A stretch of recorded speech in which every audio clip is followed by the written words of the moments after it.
코로나19 바이러스가 확산되면서 우리 주변에는 여러 가지 변화들이 일어나고 있습니다.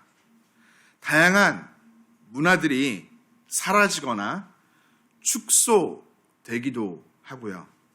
이전에는 찾아볼 수 없었던 새로운 문화들이 생겨나기도 하죠. 가령 회사의 회식 문화, 이렇게 표현하더라고요. 술 문화, 그리고 예술, 공연 문화, 대학의 MT, OT 문화, 유치원이나 초등학교에서 이루어지던 운동회 문화 같은 것들이 사라지거나 축소되어졌고요. 반면에 혼밥 문화, 혼자 밥을 먹는 문화, 혼영 문화, 혼자 영화 보는 문화, 밀키트, 집에서 음식을 해먹을 수 있는, 조리될 수 있는 음식들을 사서 구매하는 밀키트 문화가 생겨났고, 배달 문화들이 새롭게 생겨나 이미 우리 곁에서 자리를 잡아가고 있습니다. 사라지거나 축소되어진 문화들 가운데 어떤 것들은 계속해서 현재처럼 사라지거나 축소되기를 원하는 것들도 있지만, 반대로 다시금 예전처럼 부활되어서 활발하게 이루어지기 원하는 문화들도 분명 존재합니다. 어쩌면 저와 여러분 모두의 바람일 텐데요.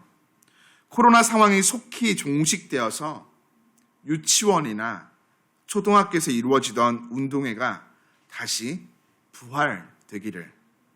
그래서 우리 자녀들이 답답한 마스크를 벗고 숨이 턱까지 차오를 정도로 신나게 그리고 자유롭게 뛰어놀기를 간절히 소망해 봅니다. 운동회 이야기가 나왔는데요. 운동회에 꽃이 있다면 바로 개주라고 할 수 있겠죠. 그리고 운동회에서 꽃은 아니지만 재미와 스릴, 그리고 웃음을 주는 종목이 있다면 아마도 이것을 뽑을 것입니다. 바로 장애물 달리기이죠. 여러분들도 한 번쯤은 해보셨을 텐데요. 장애물 달리기 가운데 2인 삼각 경기라는 종목이 있습니다. 저도 오래전에 저희 자녀들이 유치원에 다닐 때 유치원 운동회에서 함께 뛰었던 기억이 있는데요. 두 사람이 각각 자기의 한쪽 발을 끈으로 묶어서 하나가 되어서 목표 지점까지 달려가는 것이죠. 이 삼각 경기는 일반적인 달리기와 달라서 상대방을 바라보지 않고 혼자만 열심히 뛰다 보면요, 고꾸라지기 일쑤입니다. 또한 둘 다 열심히 뛰지만 서로의 박자가 맞지 않으면 마찬가지로 고꾸라지죠. 끈으로 묶여 한 몸을 이룬 두 사람이 손을 맞잡고 상대방의 호흡과 속도를 신경 쓰면서 가끔은 큰 소리로 하나, 둘 구령도 붙여가면서 달릴 때 비로소 두 사람의 리듬이 생기고 승패와 상관없이 재미와 기쁨을 누릴 수 있게 됩니다. 서로 다른 두 사람이 달리면서 서로가 상대방에게 어려움과 고난, 다시 말하면 장애물이 되지 않고 함께 모두 기쁨과 즐거움을 누리기 위해서는 이것이 필요합니다. 바로 함께함이죠. 하나를 이루는 것입니다. 함께함, 하나를 이룸. 말처럼 쉽지가 않습니다. 생각처럼 속히 이루어지지가 않기 때문이죠. 상대방을 서로 알아가고 친숙해짐에 시간이 필요합니다. 그런데 말이죠. 상대방을 알아가고 친숙함을 만들어가면 우리들 신기하게도 한 해 한 해 지나갈수록 이렇게 표현할 수 있을까요? 나이가 들어갈수록 힘겨움을 느낍니다. 바로 내 안에 굳어져 있는 습관 때문에 자신을 변화시키기에 어려움과 두려움, 귀찮음을 느끼는 것이죠. 상대방에게 나를 맞추는 것에 나의 에너지를 뺏기고 싶지 않은 것입니다. 내 시간을 투자하기가 싫은 것이죠. 그럼에도 우리들 결코 이것을 포기해서는 안 됩니다. 포기하지 않고 천천히 그리고 꿋꿋이 상대방을 따스한 눈빛으로 바라보며 친밀해지기 위해 노력하다 보면 마치 2인 삼각경기에서 상대방의 호흡과 내 호흡이 맞아 떨어지는 것 같은 순간이 반드시 찾아옵니다. 그리고 서로의 입가에는 웃음꽃이 피어나게 되죠. 바로 함께함을 누리는 것입니다. 아프리카 속담에 이런 말이 있더군요. 빨리 가려면 혼자 가고 멀리 가려면 함께 가라. 인생 결코 혼자 살아갈 수 없다는 것을 말하는 것이겠죠. 이같이 우리 신앙생활도 동일합니다. 신앙생활은요, 혼자서 결코 할 수 없습니다. 믿음은 하나님과 나의 인격적인 1대1의 관계이지만 믿음으로 삶을 살아가는 신앙생활은요, 홀로 하는 것이 아니라 함께 하는 것이기 때문이죠. 이것을 너무나도 잘 알고 있던 사람이 있었습니다. 바로 사도 바울이죠. 여러 교회들을 세우고 많은 전도 여행을 통해서 통찰력을 가졌던 것 같습니다. 그는 오늘 로마서 12장 말씀을 통해서 로마 교회 성도들에게 편지함에 이렇게 외칩니다. 이 세대를 본받지 말고 오직 마음을 새롭게 함으로 변화를 받아 하나님의 선하시고 기뻐하시고 온전하신 뜻이 무엇인지 분별하도록 하라. 마땅히 생각할 이상의 생각을 품지 말라. 하나님이 주신 은혜대로 섬겨라. 악을 미워하고 선에 속해라. 서로 우애 사랑해라. 서로 존경해라. 부지런해라. 성도들의 쓸 것을 공급하며 손 대접하기를 힘써라. 박해하는 자를 저주하지 말고 축복해라.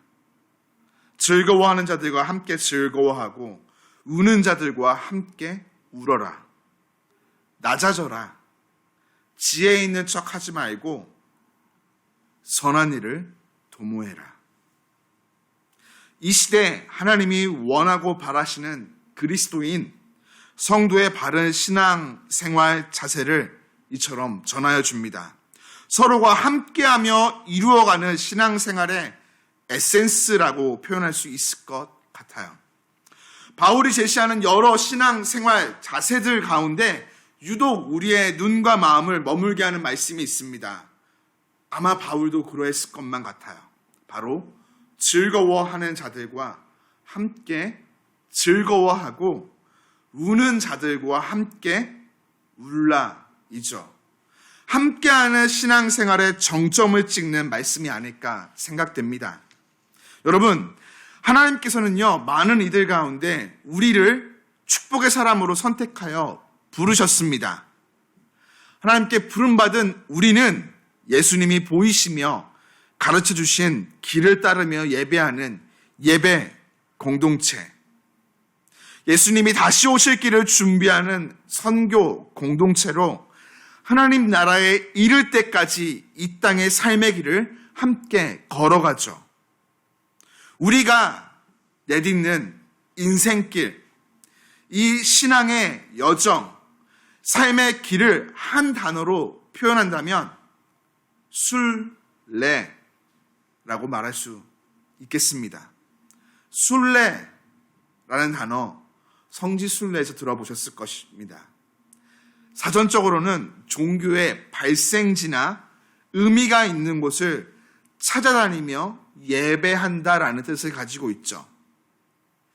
사전적인 의미로 생각해 볼까요? 예수 그리스도를 믿고 따르는 기독교의 발생지, 의미가 있는 곳 어디일까요? 아마도 이스라엘 혹은 예루살렘이라고 생각하실 것입니다. 네, 맞습니다. 그런데요, 조금만 더 깊이 생각해 보면 진짜 발생지는 다른 곳에 있습니다. 바로 우리에게 오시기 위해서 예수님께서 보내심을 받은 곳. 지금도 예수님께서 그 보좌에 앉아 계신 곳, 어디일까요? 바로 하나님의 나라입니다. 하나님의 나라에 이를 때까지 예배하며 걸어가는 우리의 삶이 바로 순례이다 말할 수 있는 것이죠. 하나님 나라를 향해 이 순례의 길을 걸어가며 우리는 결코 혼자가 아닙니다. 저와 여러분은요, 모두 다 함께 즐거워하고 함께 울 수 있는 신앙 공동체로 하나님 앞에 부름을 받았습니다. 2인 삼각 경기처럼 손을 마주 잡고 한 걸음 한 걸음 함께 걸어갈 영적인 친구, 순례의 동반자가 되었다라는 것이죠. 순례의 최종 목적지 어디죠? 하나님의 나라를 향해서 척박한 광야 같은 이 땅을 걸어가며 예배하며, 이것이 얼마나 우리에게 큰 위로이며 격려가 되는지 말로 다 표현할 수가 없을 것입니다. 혼자 가는 것이 아니라 함께 가고 있다라는 것이죠. 구약 성경에는요, 이러한 우리의 삶을 아주 잘 보여주는 시가 있습니다. 바로 시편이죠. 시편은 150개의 시가 모여진 책인데요. 시편을 읽다 보면 하나님의 나라를 향해 걸어가는 우리들의 삶의 모습이 아주 잘 나타나 있는 시가 있습니다. 바로 성전에 올라가는 노래라는 제목으로 모여놓은 15개의 시가 바로 그것이죠. 이 시들을 부르는 또 다른 이름이 있는데요. 바로 순례자의 노래입니다. 시편 120편부터 134편까지 15개의 시가 바로 순례자의 노래라는 이름으로 불리우죠. 그 옛날, 아주 옛날, 예루살렘에서 멀리 떨어져 각기 다른 삶을 살아가고 있던 유대인들에게 한 가지 전통이 생겨나게 됩니다. 바로 순례 여행이죠. 적어도 유대인으로서 유월절, 맥추절, 초막절만큼은 말씀에 따라 예루살렘에 꼭 올라가 봐야 하겠다라는 것이죠. 경제적인 여유가 있는 사람들이야 별 문제가 아니었을 것입니다. 그러나 형편이 어려운 사람들은요, 1년에 한 번 혹은 평생에 한 번 순례 여행하는 것도 쉽지 않았을 것이에요. 그렇게 예루살렘을 가보는 순례 여행은 순례자들 가슴을 벅차게 만드는, 설레이게 만드는 일이었죠. 멀리 각지 다양한 삶의 자리에서 살고 있던 유대인들이 예루살렘을 향해서 순례의 길을 떠나며 반드시 필요한 것이 있었습니다. 바로 카라반이죠. 카라반 여행. 요새는 캠핑카 타고 여행을 하지만 예전에는 카라반이라고 불렀습니다. 과거에는 낙타 혹은 말 혹은 나귀에 안장을 지우고 천막과 다양한 짐을 실은 채 혼자가 아니라 무리를 지어 예루살렘이라는 최종 목적지를 향해서 여행을 함께 떠납니다. 카라반으로 떠나는 순례의 길은 때로 사막을 지나가기도 하고요. 시원한 물과 대추야자가 있는 오아시스를 만나 잠시 머물며 쉼을 얻기도 합니다. 때로는 들짐승이 우글거리는 산을 넘어가기도 하고, 어떤 때는 예상 못한 강도들의 위험을 받기도 하였죠. 예측할 수 없는 상황 속에서 낮에는 뜨거운 햇빛, 밤에는 너무나 추운 냉기와 싸워야만 했습니다. 그렇게 그 험한 길을 며칠 혹은 몇 날, 몇 개월 동안 지나가야만 했죠. 이런 과정 속에서 몸은요, 자연스럽게 지쳐가고 사기는 떨어지며 함께하는 이들과 갈등이 쌓이기도 했습니다. 여러분, 사실 그렇지 않나요? 오늘 우리의 삶의 모습을 들여다보면 하루하루를 살아가며 내 몸의 모든 진액이 다 빠지는 듯한 힘든 날도 있고요. 어떤 날은 기쁨과 즐거움이 가득 넘치는 날들도 있죠. 혹은 예상 못한 어려움으로 눈물을 흘리며 속을 태우기도 합니다. 어떤 날은 익숙함에 주어진 하루의 삶이 새롭지도 신비롭지도 않아서 그저 무료하고 짜증나기도 합니다. 그리고 어떤 날은 어제와 같은 밤인데 외로움과 쓸쓸함이 몰려오기도 하죠. 이럴 때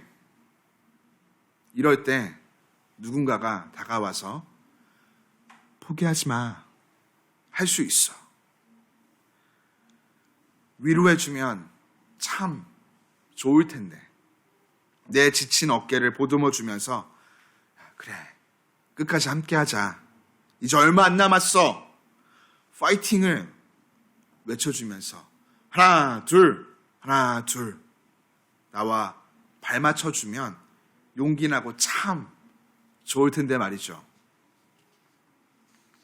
이러함은요, 시대를 살아가는 우리뿐만 아니라 오래전 예루살렘을 향해 순례길을 걸어가던 그 순례 공동체 가운데도 필요했습니다. 그래서일까요? 어느 날 순례의 길을 걸어가던 무리 가운데 한 사람이 노래를 만들어 부르기 시작합니다. 그리고 그 노래에 다른 이가 또 다른 이가 노래를 이어 부르기 시작했죠. 그것이 바로 시편 120편에서 134편에 기록되어 있는 15개의 순례자의 노래입니다. 그들은 노래를 통해 지금 내가 왜 이 고된 여행을 하고 있는지 목적 의식을 잊지 않고자 하였습니다. 더불어 함께 걸어가고 있는 서로를 격려하며 용기를 북돋아 주고자 했죠.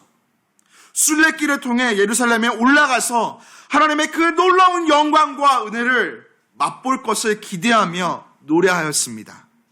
주어진 척박한 환경으로 인해 나에게 있는 그 비전들이 흐려지고 마음이 짓눌리며 육신이 지칠 때마다 이 노래는 순례자들에게 힘과 용기, 위로가 되어 주었죠.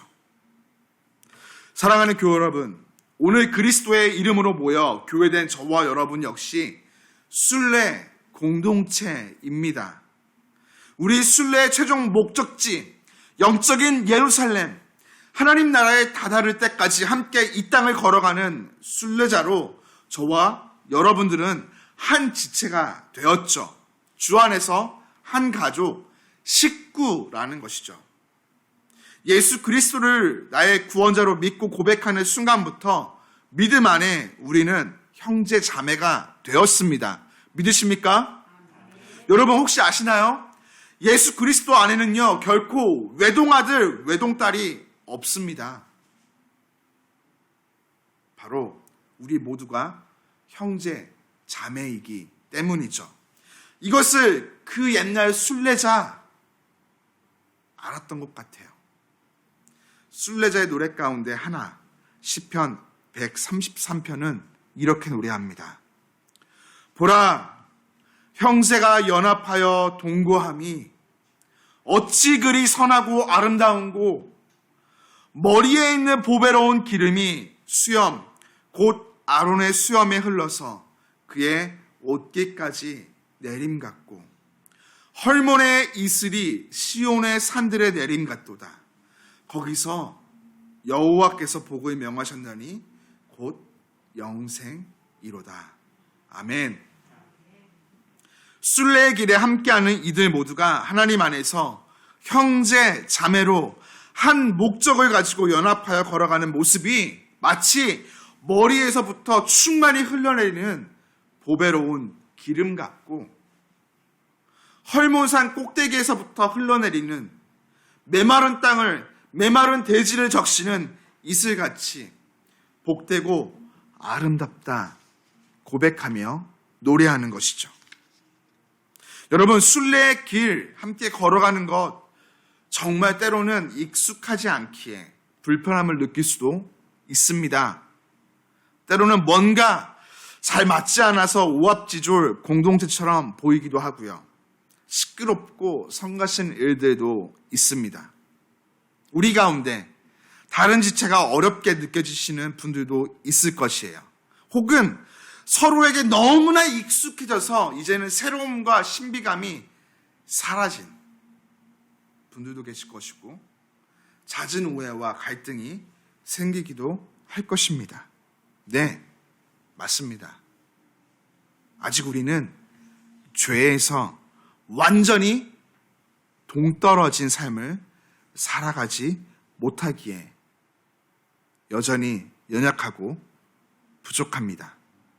어쩌면 이런 공동체에 들어와서 함께 걷기보다 난 나 혼자 걸어가는 것이 더 마음 편해 생각할 수도 있습니다. 그러나 여러분, 사실 그것은 너무나 불행한 선택입니다. 우리 하나님은 택하신 백성들이 이 순례의 길, 인생길을 걸어가며 혼자 걸어가기를 원치 않으세요. 형제와 자매가 연합하여 함께 걸어가기를 원하시죠. 앞에서 끌어주고 뒤에서 밀어주며 함께 웃고 또 함께 울며 서로 응원하여 격려하기를 원하십니다. 우리 교회 이런 하나님의 뜻에 순종함으로 순례의 길을 함께 걷는 신앙 공동체로 나아갑니다. 물론 완벽하지 않습니다. 제가 장담해요. 완벽하지가 않아요.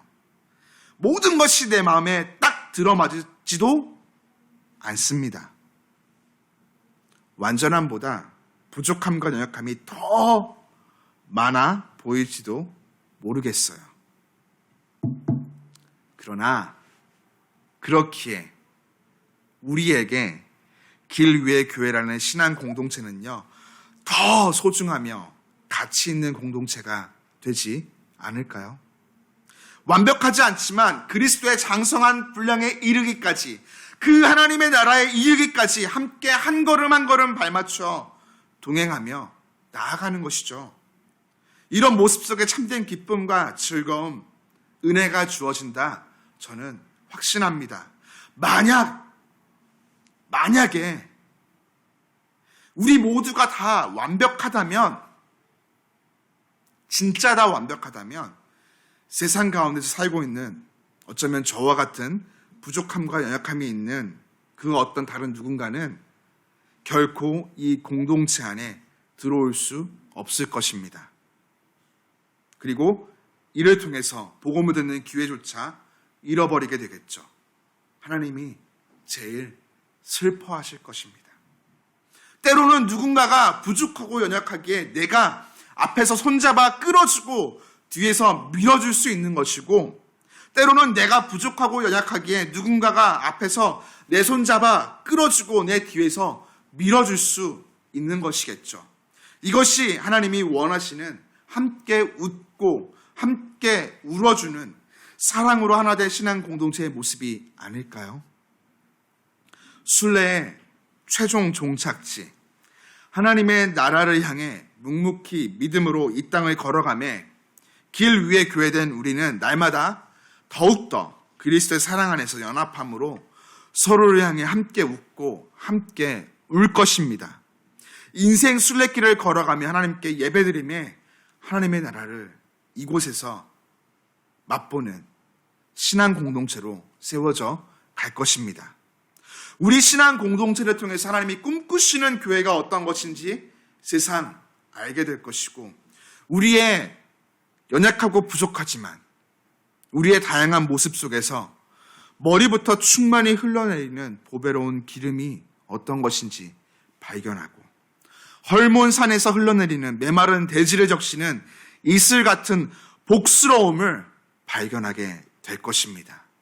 그리고 이를 통해 하나님께서 영광 받으실 것입니다. 사랑하는 교회 여러분, 우리를 길 위의 교회로 부르신 하나님의 거룩하신 뜻을 가슴에 새기며 함께 한 손에는요, 주님의 손을 꼭 붙잡고 또 다른 한 손에는 순례의 여정을 함께 걸어가고 있는 우리의 형제 자매들의 손을 꼭 붙잡아 끝까지 완주합시다. 둘 중에 하나를 놓치면 완주하지 못합니다. 하나님의 나라는 두 손을 꼭 붙잡고 가야 됩니다.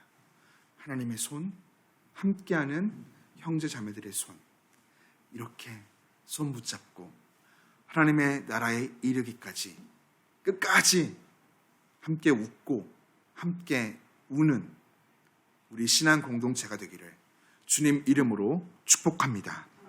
함께 기도합니다.